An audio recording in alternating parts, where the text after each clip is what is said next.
Following the approval of the MTE, the medium-term expenditure framework, by the National Assembly, President Muhammadu Buhari will address the joint section of the Assembly tomorrow to present the 2016 budget. President Muhammadu Buhari had earlier written to the both chambers of the National Assembly, informing them of his intention to present the 2016 appropriation bill.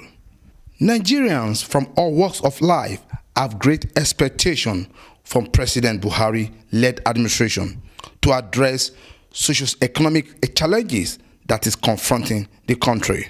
According to the medium-term expenditure framework, which was approved by the National Assembly, the budget proposal will be predicated on $38 per barrel of crude oil. It is also expected that the budget proposal will dictate the economic policy of Buhari-led administration. President Muhammadu Buhari will be addressing the joint section for the first time since he assumed duty as the President of the Federal Republic of Nigeria. From the National Assembly Complex, Abuja, Muyiwa Bamdele reporting.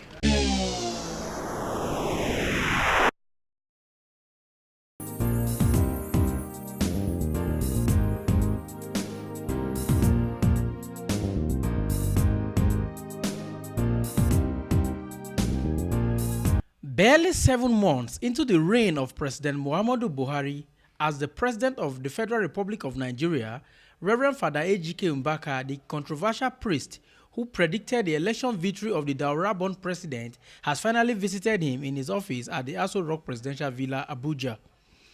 Speaking to State House Correspondent in Abuja after the closed-door session with the president, the Adoration Ministry founder said his mission to the State House was to pray for the president and Nigeria as a country.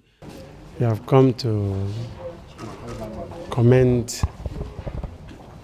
our country to the hand of God and pray for peace in our land and establish permanent blessing upon the entire Nigerians as we are going for Christmas.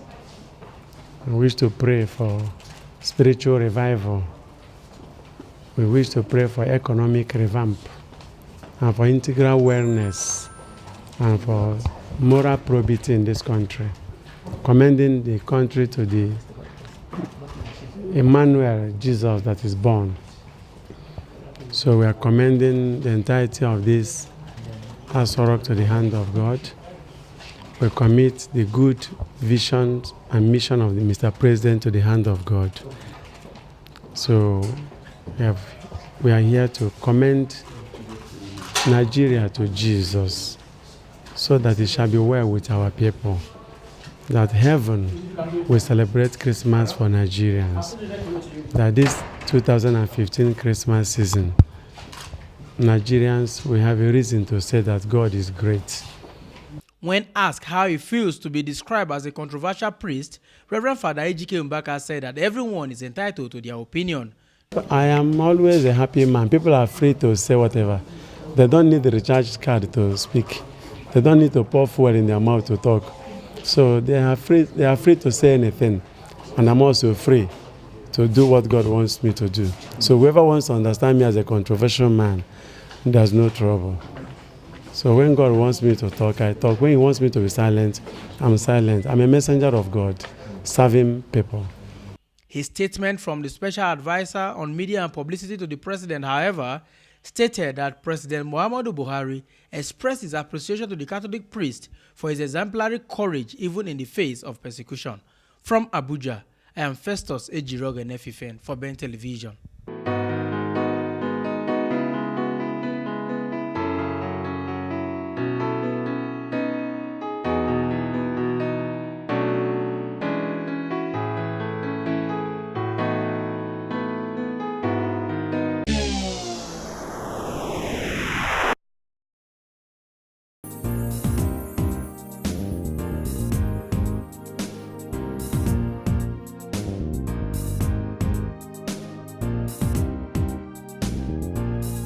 As part of the campaign against gas flaring in the country, Nigerian Senate has called on the federal government to take drastic action against defaulted companies. Senate also urged oil companies and other stakeholders to use alternative means of disposal, such as reinjection of waste gas into the ground for potential future harvesting. The Senate passed this resolution on Thursday plenary session following a motion sponsored by Senator Igota Amori from Delta Central on the floor of the Senate. Hence, this motion has become very, very important, and the Senate is aware that gas flaring is the burning of natural gas that is associated with crude oil when it is pumped from the ground. And in petroleum-producing areas where insufficient investment was made in infrastructure to utilize natural gas, thus flaring is employed to dispose of this associated gas. Senate observes that Nigeria flares 17.2 billion of natural gas per year in conjunction with the exploration of crude oil in the Niger Delta.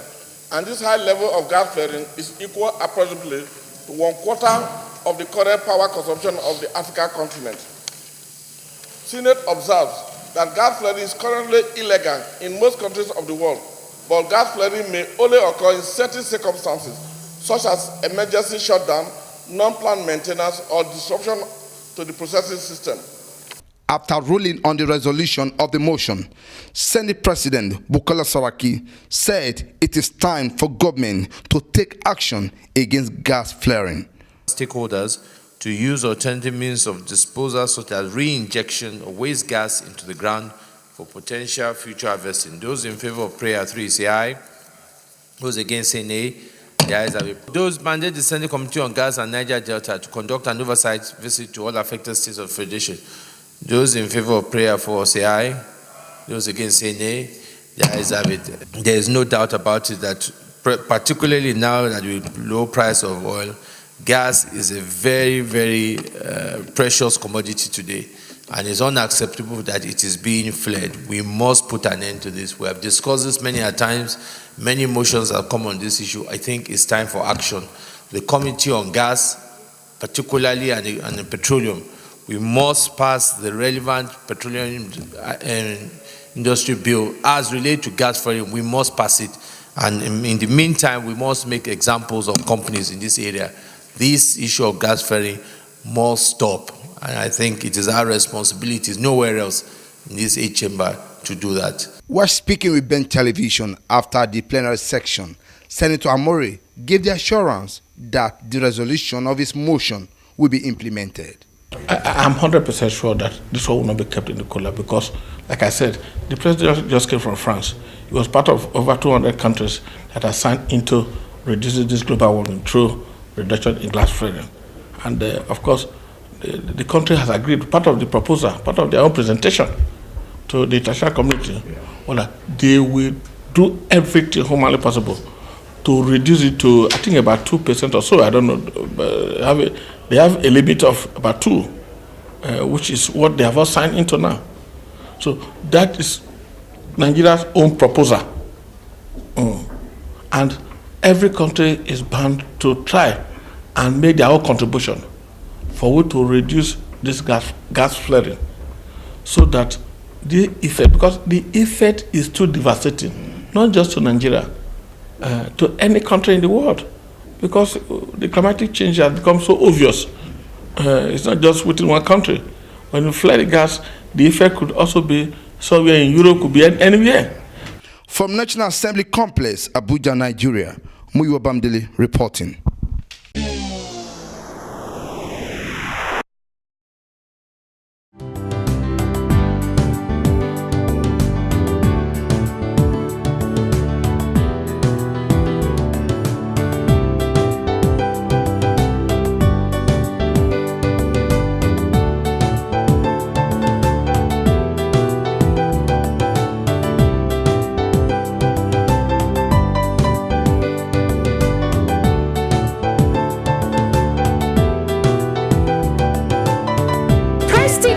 Suites, number 1 AMO Road off Epoch Road, GRA, Benin City, Edo State. Website www.prestigehotel.com.ng. Email info@prestigehotel.com. prestigehotel.com.ng. Telephone number 070-620-84038, 081-519-74044. Prestige Hotel and Suites, world-class hospitality.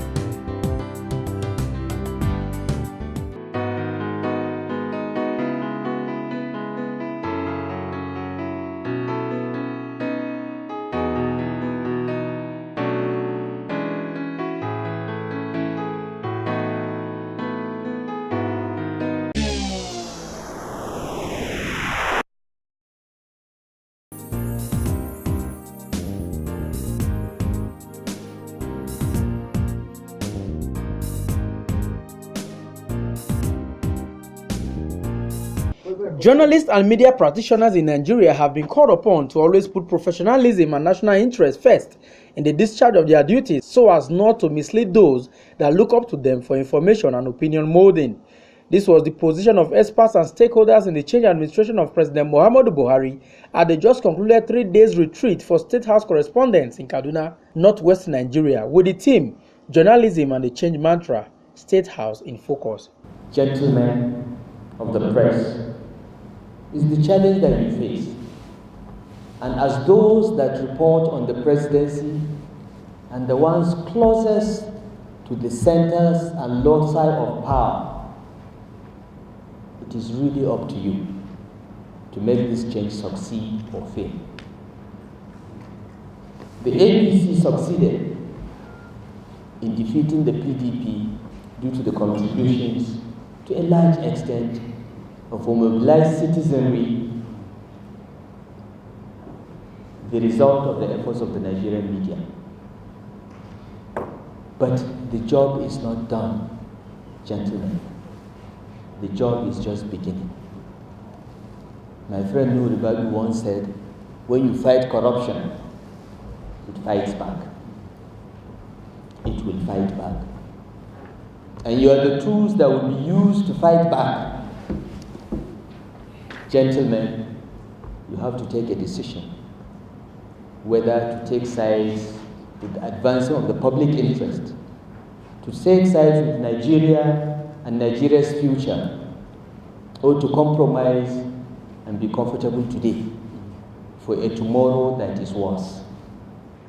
The government of Muhammadu Buhari is very grateful to the Nigerian media for the role you played in igniting the change agenda in the election that APC and President Muhammadu Buhari won. There is no shame in saying it. The press contributed immensely to the success of President Muhammadu Buhari. But this change is only just beginning. The change agenda requires the assistance and the full commitment of the media in the country in order to be successful. One of the resource persons at the retreat, the U.S. Counselor for Public Affairs in Nigeria, Victoria Sloan, described the Nigerian media as a robust one with professionals who are willing to work. Well, the media in Nigeria is very vibrant. It's very robust and very lively. I think the issues that we're discussing today are about how to bring more accountability, how to bring more responsibility to journalism, how to make it more trustworthy and professional and reliable. Those were the issues we're discussing today. We don't have the problem in Nigeria that some other countries, the journalists in other countries face, which is that the media is very repressed. That is not the case here. The media, as we've said, is very lively, very rambunctious, very contentious, and all of that's very good. The questions we're discussing today are really how to make the journalism better. Participants at the workshop shared their experience. After 2 days of intensive retreat as a journalist covering the State House, I think I'm highly informed now with so much additional knowledge acquired, and I think I'm now better positioned to follow the ethics strictly in a very turbulent media world like Nigeria. From what I have been able to gather here, particularly from Victoria Sloam, from Martin Soloja, put together, and I think for now, if I'm covering the State House, I should look at things of public interest more than that of national interest, because national interest can be political. But public interest is what we really, I think, give or take going forward. I am a better person having spent 2 days in Kaduna going through this retreat. The experience here has been really rewarding. Coming together to be reminded about, especially the ethics of the job, what we know, and learn new ideas on how to confront challenges, reporting, especially the government angle of stories. You get better on the job, like every time you sit down and get tutored, you find out where you went wrong, what you should do better next time. There are new trends on the job that we need to sit down and keep learning once in a while though. It's a rewarding experience. Basically, what this was supposed to do is build the capacity of State House correspondents so that, and as you can see in the sessions now, we've talked about reportage, the basic duty of the correspondent covering the villa. But there are other things that have been thrown into the mix. We talked about how government agents see the reporters, balancing national interest, public interest, and reporting to State House. This morning we talked about ethics of the profession, and what we've learned is that the ethics are universal. There can't be any Nigerian journalism. Journalism is journalism. So I feel elated because what we've done is we've engaged our minds. We've engaged in intellectual discourse about the things that will make us better reporters, better correspondents. The retreat was designed to make sure that journalists reporting the change agenda have the prerequisite knowledge of the administration and the change mantra.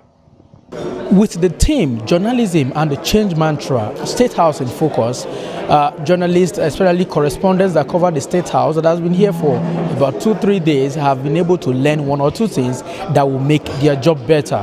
One thing that was taken out of this conference is that journalism is universal. The ethics are universal. All you just have to do is put the public interest at heart.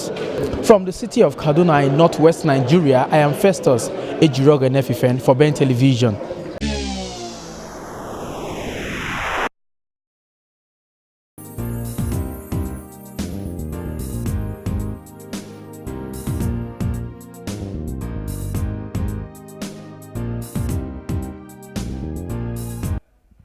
In order to further fulfill its mandate of boosting vocational skills in the country, the Industrial Training Fund has commissioned its mobile training units. Disclosing this at the commissioning of its mobile training unit in Abuja, ITF Director General Dr. Juliet Chukas Onaiko said the mobile workshop will address the training needs of people within the internally displaced persons. With over 4,000 people so far trained by the centers, the Director General said the mobile workshop will further boost the government's employment generation drive. According to her, the mobile workshops is expected to provide to admit 60 trainees at the first instance, even as training will be in fashion and design and refrigeration. Right now, the first phase we're starting is focusing on addressing the training needs of the people within the IDP camps. And that's what we're going to be deploying these ones to train the first batch within the FCT and Plateau State. Like you saw the team that came in all the way from Plateau. We want to start training training them in the area of textile, fabric production. Garment technicians. We're going to train, of course, tailors, designers. We're also going to incorporate other features like makeup sessions, teaching them how to produce some of those hair tie caps and the rest of that. The skills that we acquire from any of these programs or workshops we're commencing will be relevant across key growth sectors of the economy. On her part, the Minister of State for Industries, Trade and Investment, Aisha Abubakar, insisted that the federal government will continue to provide the enabling environment for businesses to thrive. Abubakar pointed out that the commissioning of the mobile workshop is part of government's policy to industrialize the economy. I am delighted to be here today witnessing a purposeful commitment towards revitalizing our economy through industrial skills development and improving the lives of Nigerians. One major feature that differentiates the mobile training workshops from previous efforts at training and capacity building is that it provides a platform for a deep penetration of grassroots development right to the doorsteps. Both training will be for a duration of 3 months. Awesome raffle. Ben Television.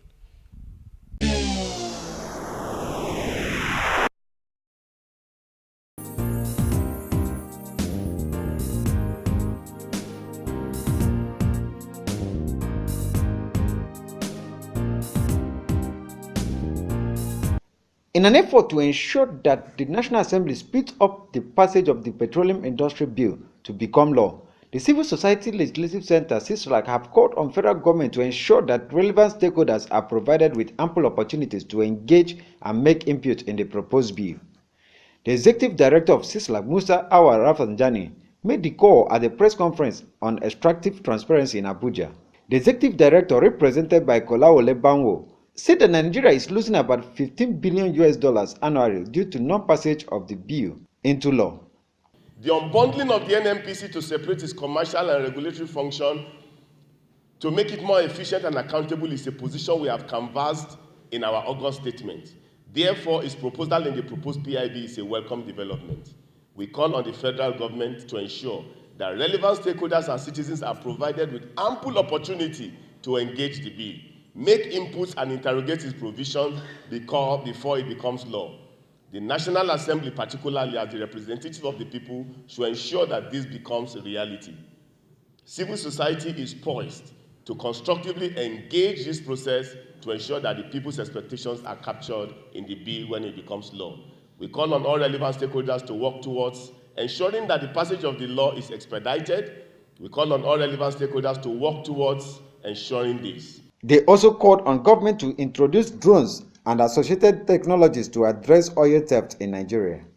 The Group Managing Director had confirmed our concerns this September 2015 when he indicated that Nigeria recorded between 3,400 and 4,000 attacks on various pipelines, losing over $7 billion, about 1.4 trillion naira between June 2014 and June 2015. Whereas there's an increase in onslaught against oil thieves and illegal refineries by the Navy, this problem has persisted. We also know plans to introduce drones and associated technology to fight the menace. However, considering the widespread belief that conspiracy and corruption is a major contributing factor to this malady, a more comprehensive, robust strategy that strengthens statutory institutions will be most helpful, in addition to efforts towards strengthening pipeline security. The group therefore asked federal government to commence the process of installing independent monitoring facilities that will ensure real-time measurement of crude production. From Abuja, LM Chukwemeka reports.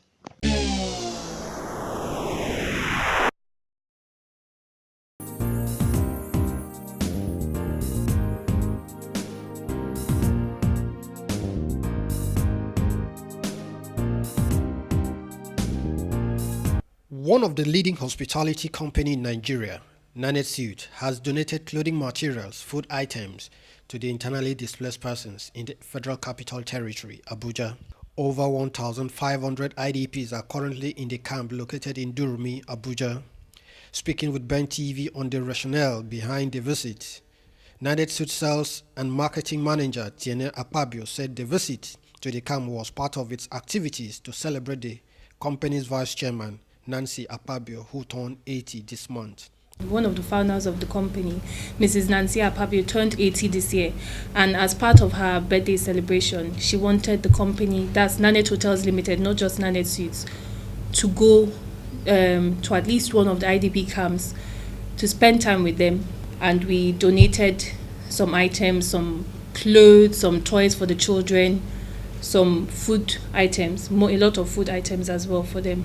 In appreciating its customers this Yuletide season, Tiene said the company has taken 50% of its service charge for its customers. We're selling our rooms for lower than 50%. It normally goes for 60,000 naira, but we're selling it at 24,000 naira. And with that package, it's what we call the Season of Love package. With the Season of Love package, the guests get to stay in one of our one-bedroom suites, which has a kitchen and a living room. You also get breakfast for 2, which normally you would get breakfast for 1. And on arrival, we give you a bottle of wine. Meanwhile, the Nane Suites Chief Executive Officer Inyobong Akpabio has been given an award of West African Tourism, Hospitality and Personality of the Year by the West African Freelance Journalist Association.